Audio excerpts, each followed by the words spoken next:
Fakona gutte dadannon barri dukkana uko darbe tofani binan arkacabe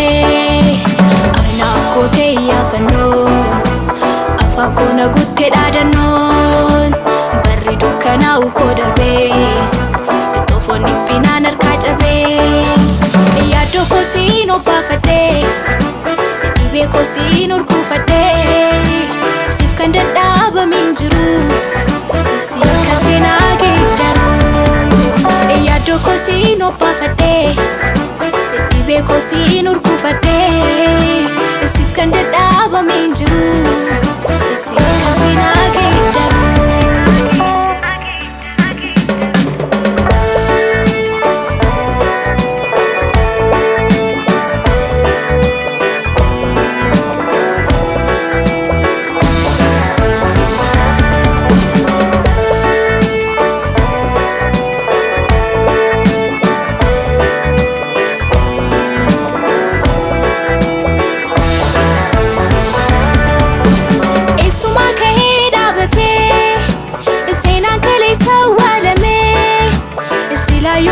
Sinkabu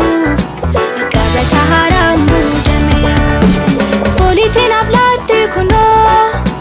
narra urgae ofisa wanti wal bubuse ture sinka gajele torrisa matako atakana mafandu atina jalane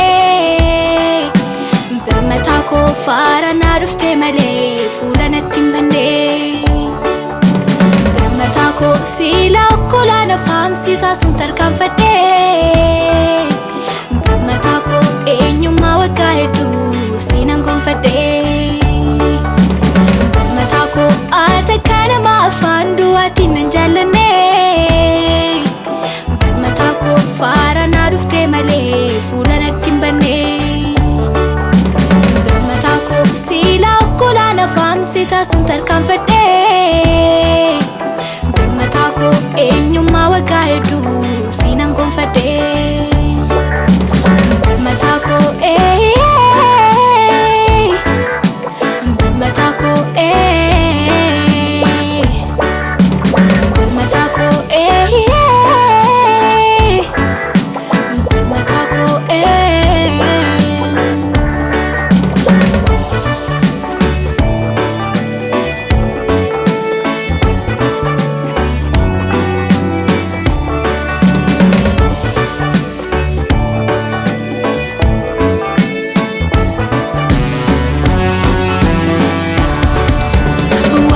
Kof metiko Jesus kabenya ko gadi sabu kuna simul finiko warke kof metiko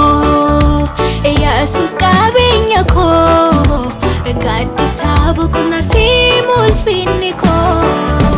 sina ko jajirte na marana gote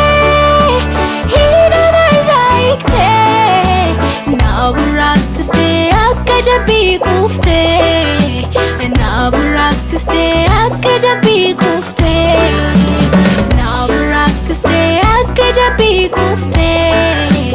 naburak siste akka jabi kufte warke kof metiko Jesus kabenya ko gadi sabu kuna simul finiko warke kof metiko Jesus kabenya ko gadi sabu kuna simul finiko sina ko jajirte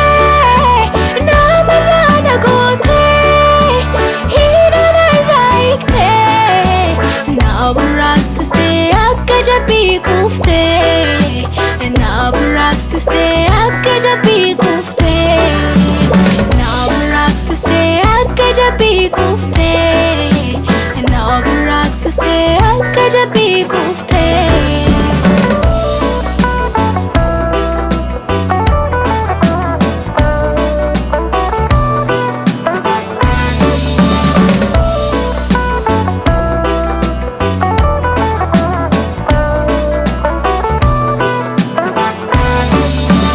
Are gama jirenya ko tati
Dubbachuuf yerootu nan hin gahu tilmaamuuf sammuun koo danda'u kam jedhee jecha kan filadhu